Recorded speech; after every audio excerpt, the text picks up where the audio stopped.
ಇದೇ ತಿಂಗಳ 15ನೇ ತಾರೀಕು ನಾವು ಇಡೀ ದೇಶಾದ್ಯಂತ 78ನೇ ಸ್ವಾತಂತ್ರ್ಯೋತ್ಸವವನ್ನು ಆಚರಣೆ ಮಾಡಿದ್ವಿ.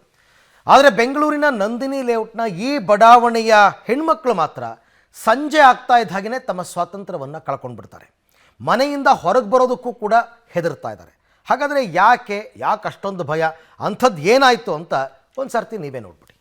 ಸಂಜೆ ಆಗ್ತಿದ್ದಂತೆ ಈ ಏರಿಯಾದಲ್ಲಿ ಹೆಣ್ಮಕ್ಕಳಿಗಿಲ್ಲ ಸೇಫ್ಟಿ. ಸಂಜೆ ಬಳಿಕ ಹೆಚ್ಚಾಗುತ್ತೆ ಪುಂಡ ಪೋಖರಿಗಳ ಹಾವಳಿ. ನಂದಿನಿ ಲೇಔಟ್ ರಾಜಗೋಪಾಲನಗರ ಪೊಲೀಸರ ವಿರುದ್ಧ ಆಕ್ರೋಶ. ಪೊಲೀಸರಿಗೆ ಫೋನ್ ಮಾಡಿದ್ರು ನೋ ರೆಸ್ಪಾನ್ಸ್.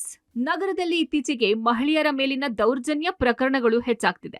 ಮಹಿಳೆಯರ ಸುರಕ್ಷತೆಗೆ ನಗರ ಪೊಲೀಸರು ಎಷ್ಟೇ ಅಲರ್ಟ್ ಆಗಿದ್ರು ಮಹಿಳೆಯರಿಗೆ ಕಿರುಕುಳಗಳು ತಪ್ಪುತ್ತಿಲ್ಲ. ಆದ್ರೆ ಇಲ್ಲಿ ರಾಜಗೋಪಾಲನಗರ ಪೊಲೀಸರು, ನಂದಿನಿ ಲೇಔಟ್ ಪೊಲೀಸರ ನಿರ್ಲಕ್ಷ್ಯದಿಂದಲೇ ಮಹಿಳೆಯರಿಗೆ ಇರಿಸು ಮುರಿಸು ಉಂಟಾಗ್ತಿದೆ. ಎಸ್, ನಂದಿನಿ ಲೇಔಟ್ ನರಸಿಂಹಸ್ವಾಮಿ ಬಡಾವಣೆಯ ಹೆಣ್ಮಕ್ಕಳು ಪುಂಡರ ಹಾವಳಿಗೆ ತಮ್ಮ ಸ್ವಾತಂತ್ರ್ಯವನ್ನೇ ಕಳೆದುಕೊಂಡಿದ್ದಾರೆ. ಆರ್ಆರ್ ನಗರ ಕ್ಷೇತ್ರದಲ್ಲಿ ಬರುವ ಈ ಲೇಔಟ್ ಮಹಾಲಕ್ಷ್ಮಿ ಲೇಔಟ್ ಕ್ಷೇತ್ರದ ಬಾರ್ಡರ್ಗೆ ಅಂಟಿಕೊಂಡಿದೆ. ಇಲ್ಲಿನ ಬಿಡಿಎ ಆಟದ ಮೈದಾನದಲ್ಲಿ ಪುಂಡರು ಗಾಂಜಾ, ಎಣ್ಣೆ ನಶೆಯಲ್ಲಿ ಹೆಣ್ಮಕ್ಕಳಿಗೆ ಕಿರುಕುಳವನ್ನ ನೀಡ್ತಿದ್ದಾರಂತೆ. ಅಸಭ್ಯತೆಯಿಂದ ನೋಡೋದು, ಕೂಗಾಡೋದು ಮಾಡ್ತಾರಂತೆ. ಹೀಗಾಗಿ ಸಂಜೆಯಾಗ್ತಿದ್ದಂತೆ ಈ ಏರಿಯಾದ ಮಹಿಳೆಯರು ಮನೆಗಳಿಗೆ ಡೋರ್ ಹಾಕ್ತಾರೆ. ಪೊಲೀಸರಿಗೆ ಫೋನ್ ಮಾಡಿದ್ರೂ ರೆಸ್ಪಾನ್ಸೇ ಮಾಡೋದಿಲ್ವಂತೆ. ಹೀಗಾಗಿ ಪುಂಡ ಪೋಖರಿಗಳ ಭಯದಿಂದ ಮನೆಯಿಂದ ಹೊರ ಬರೋಕ್ಕೂ ಆಗ್ತಿಲ್ಲ ಅಂತಿದ್ದಾರೆ. 20 ಸತಿ ಹೇಳಿದ್ವಿ ಸರ್, 23 ವರ್ಷ 30 ಸತಿ ಆಗೋಯ್ತು. ಆವಾಗ ಮೀಟಿಂಗ್ ಆಗ್ತೀವಿ, ಒಬ್ಬರು ಇವಾಗ ಸರಿ ಮಾಡ್ತೀವಿ ಅಂತಾರೆ. ಆವತ್ತಿನ ದಿವಸಕ್ಕೆ ಸರಿ ಹೋಯ್ತದೆ. ಮೊನ್ನೆ ಒಂದು ವಾರ ಬಿಟ್ಕೊಂಡು ಮತ್ತೆ ಅದೇ ಥರ ನಡೀತದೆ ನೋಡಿ. ಈಗ ಗಾಡಿಗೆಲ್ಲ ಕುಂತ್ಕೊತಾರೆ, ಗಾಂಜಾ ಹೊಡಿತಾರೆ. ಹುಡುಗಿರು ರೋಡಲ್ಲಿ ಓಡಾಡೋಕ್ಕಾಗಲ್ಲ. ಇಲ್ಲಿ ಓಡಾಡೋಕ್ಕೆ ಭಯ ಆಗುತ್ತೆ ಸರ್ ನಮಗೆ. ಇಲ್ಲಿ ಒಬ್ಬೊಬ್ಬರೇ ಹೆಂಗಸ್ರುಗಳು ಬರಬೇಕು ಅಂದರೆ ಇಲ್ಲಿ ಗಾಂಜಾ ಸೇದೋದು, ಹುಡುಗರುಗಳು ರೌಡಿಸಮು, ಹೆಣ್ಮಕ್ಳುಗಳಂತೂ ಚಿಕ್ಕ ಮಕ್ಕಳನ್ನೂ ಚುಡಾಯಿಸೋದು ಮಾಡೋದು ತುಂಬಾ ಇಲ್ಲಿ ತೊಂದರೆ ಇದೆ. ಆಮೇಲೆ ಇಲ್ಲಿ ಏನು ಅಭಿವೃದ್ಧಿನೂ ಯಾವುದೂ ಇದು ಮಾಡಲಿಲ್ಲ. ಇದು ಪಾರ್ಕ್ಗೆ ಅಂತ ಬಿಟ್ಟರು ಜಾಗನ. ಇಲ್ಲಿ ಆ ಥರ ಕೆಲಸಗಳಿಗೆ ಇದಾಗ್ತೈತೆ ಹೊರತು ಯಾರಿಗೇನು ವಯಸ್ಸಾದವ್ರಿಗಾಗಲಿ ಮಕ್ಕಳು ಮರಿ ಆಟ ಆಡೋಕ್ಕಾಗಲಿ ಯಾವುದಕ್ಕೂ ಇಲ್ಲಿ ಅನುಕೂಲ ಮಾಡಿಕೊಟ್ಟಿಲ್ಲ. ಸಾಯಂಕಾಲ ಸೈಕ್ಲ್ಗಳು ಓಡಾಡೋಕ್ಕೂ ಆಗಲ್ಲ, ಯಾಕೆ ಹೆಂಗಸ್ರುಗಳು ಈಚೆಗೆ ಬರೋಕ್ಕೆ ಆಗಲ್ಲ. ಕಾರ್ ಮುಂದ್ಗಡೆ ಇರ್ತಾರ, ಎಷ್ಟೊತ್ತಲ್ಲಿ ಏನು ಮಾಡ್ತಾರೋ ಅಂತ ನಮಗೆ ಭಯ. ಅದು ಅಂದರೆ 9 ಗಂಟೆ ಮೇಲೆ 6 ಗಂಟೆ ಮೇಲೆ ಈಚೆಗಡೆ ಬರೋಕ್ಕೆ ಆಗಲ್ಲ. ಬಿಡಿಎ ಅಧೀನದಲ್ಲಿರುವ ಈ ಪಾರ್ಕ್ಗೆ ಫೆನ್ಸಿಂಗ್ ಆಗ್ಲಿ, ಗೇಟ್ ಆಗ್ಲಿ ಅಳವಡಿಸಿಲ್ಲ. ಬೇರೆ ಬೇರೆ ಏರಿಯಾಗಳಿಂದ ಬಂದು ಕಾರು, ಇತರೆ ವಾಹನಗಳನ್ನ ನಿಲ್ಲಿಸ್ತಾರೆ. ಅದರಲ್ಲಿ ಗಾಂಜಾ, ಎಣ್ಣೆ ಸೇವನೆ ಮಾಡ್ತಾ ಸ್ಥಳೀಯರಿಗೆ ಕಿರಿಕಿರಿ ಕೊಡ್ತಿದ್ದಾರೆ. ಪ್ರಶ್ನೆ ಮಾಡಿದ್ರೆ ಲಾಂಗು ಮಚ್ಚು ತೋರಿಸ್ತಾರೆ.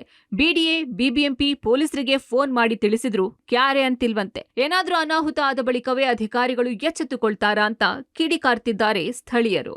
ರಾಜಧಾನಿ ಬೆಂಗಳೂರಲ್ಲಿ ಹೆಣ್ಮಕ್ಳಿಗೆ ಸುರಕ್ಷತೆ ಇಲ್ವಾ ಅನ್ನುವಂತಹ ಪ್ರಶ್ನೆ ಪದೇ ಪದೇ ಕಾಡ್ತಾ ಇದೆ. ಈಗಾಗಲೇ ನಗರದ ಹಲವು ಭಾಗಗಳಲ್ಲಿ ಕೂಡ ಹೆಣ್ಮಕ್ಕಳಿಗೆ ಒಂದಿಷ್ಟು ಹರಾಜ್ ಮಾಡುವಂತಹ ಒಂದಿಷ್ಟು ಪ್ರಕರಣಗಳು ಬೆಳಕಿಗೆ ಬರ್ತಾ ಇದೆ. ಸದ್ಯ ನಾನು ನಂದಿನಿ ಲೇಔಟ್ನ ನರಸಿಂಹಸ್ವಾಮಿ ಬಡಾವಣೆಯಲ್ಲಿದ್ದೀನಿ. ಇದು ಬಿಡಿಎಗೆ ಸಂಬಂಧಪಟ್ಟಂತಹ ಆಟದ ಮೈದಾನ. ಇಲ್ಲಿ ಖಾಸಗಿ ವ್ಯಕ್ತಿಗಳು ಬಂದು ವೆಹಿಕಲ್ಸ್ಗಳನ್ನು ಇಲ್ಲೇ ಪಾರ್ಕ್ ಮಾಡಿರ್ತಾರೆ. ಪಾರ್ಕ್ ಮಾಡಿ ಗಾಂಜಾವನ್ನು ಹೊಡೆಯುವಂಥದ್ದು, ಜೊತೆಗೆ ಮದ್ಯ ಸೇವನೆ ಮಾಡುವಂಥದ್ದು. ಸೊ ಈ ರೀತಿಯ ಪ್ರಕರಣಗಳು ಆಗ್ತಾ ಇದೆ. ಹೆಣ್ಣುಮಕ್ಕಳು ಇಲ್ಲಿಂದ ಅಂದರೆ ಹೊರಗಡೆ ಬರೋದಕ್ಕೂ ಕೂಡ ಆತಂಕ ಪಡುವಂತಹ ಸ್ಥಿತಿ ನಿರ್ಮಾಣ ಆಗಿದೆ. ಕತ್ತಲಾಗ್ತಾ ಇದ್ದ ಹಾಗೆ ಮದ್ಯವ್ಯಸನಿಗಳ ಕಿರುಚಾಟ, ಜೊತೆಗೆ ಒಂದಿಷ್ಟು ಗಲಾಟೆ ಮಾಡುವಂತಹ ಪ್ರಕರಣಗಳ ಆಗ್ತಾ ಇದೆ. ಇದರಿಂದ ಸ್ಥಳೀಯ ಜನ ಜೊತೆಗೆ ಹೆಣ್ಮಕ್ಳು ಕೂಡ ಆತಂಕಕ್ಕೆ ಒಳಗಾಗಿದ್ದಾರೆ. ಸಂಜೆ ಆಗ್ತಾ ಇದ್ದ ಹಾಗೆ ಮನೆ ಗೇಟ್ಗಳನ್ನು ಲಾಕ್ ಮಾಡಿಕೊಂಡು ಮನೆಯ ಒಳಗಡೆನೇ ಇರ್ತಾರೆ, ಹೊರಗಡೆ ಬರೋದಕ್ಕೂ ಕೂಡ ಆಗೋದಿಲ್ಲ. ಆ ರೀತಿಯ ಭಯದ ವಾತಾವರಣ ನಿರ್ಮಾಣ ಆಗಿದೆ. ಪೊಲೀಸರಿಗೆ ಕಾಲ್ ಮಾಡಿದಂಥ ಸಂದರ್ಭದಲ್ಲಿ ಮದ್ಯವ್ಯಸನಿಗಳು ಇಲ್ಲಿಂದ ಎಸ್ಕೇಪ್ ಆಗ್ತಾರೆ, ಓಡ್ತಾರೆ. ಆದರೆ ಇದು ಬಿಡಿಎಗೆ ಸಂಬಂಧಪಟ್ಟಂತಹ ಜಾಗ, ಇದನ್ನು ನಿರ್ವಹಣೆ ಮಾಡಬೇಕಾಗಿರೋದು ಕೂಡ ಬಿಡಿಎ ಅಧಿಕಾರಿಗಳು. ಆದರೆ ಈವರೆಗೂ ಕೂಡ ಆ ಒಂದು ನಿರ್ವಹಣೆಯ ಹೊಣೆಯನ್ನು ಹೊತ್ತಿರುವಂಥ ಅಧಿಕಾರಿಗಳು ಯಾವುದೂ ಕೂಡ ಸ್ಪಂದಿಸ್ತಾ ಇಲ್ಲ. ಸೊ ನಾಮಕ ವಾಸ್ತೆ ಅನ್ನೋ ರೀತಿಯಲ್ಲಿ ಈ ಮೈದಾನದಲ್ಲಿ ಬರ್ತಾರೆ, ವಿಸಿಟನ್ನು ಮಾಡ್ತಾರೆ, ಹೋಗ್ತಾರೆ. ಆದರೆ ಈವರೆಗೂ ಕೂಡ ಸುರಕ್ಷತೆ ಅನ್ನುವಂಥದ್ದು ಇಲ್ಲ. ಸಂಜೆ ಸಂದರ್ಭದಲ್ಲಿ ಈ ಪುಂಡರ ಹಾವಳಿಯಿಂದಾಗಿ ಸ್ಥಳೀಯ ಹೆಣ್ಣು ಮಕ್ಕಳಿಗೂ ಕೂಡ ಇದೀಗ ಆತಂಕ ಶುರುವಾಗಿದೆ. ಆಟದ ಮೈದಾನವನ್ನ ಅಭಿವೃದ್ಧಿ ಮಾಡಬೇಕಾದ ಬಿಡಿಎ, ಬಿಬಿಎಂಪಿ ಅಧಿಕಾರಿಗಳು ಸೈಲೆಂಟ್ ಆಗಿದ್ದಾರೆ. ಗಾಂಜಾ, ಕುಡಿದ ನಶೆಯಲ್ಲಿ ಹೆಣ್ಮಕ್ಕಳಿಗೆ ಕಿರುಕುಳ ಕೊಡ್ತಿದ್ರು.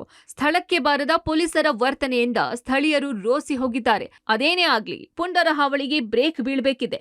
ಹೆಣ್ಮಕ್ಕಳಿಗೆ ಭಯವಿಲ್ಲದೆ ಓಡಾಡುವ ವಾತಾವರಣವನ್ನ ನಿರ್ಮಿಸಿಕೊಡಬೇಕಿದೆ. Prakash, public TV, Bengaluru.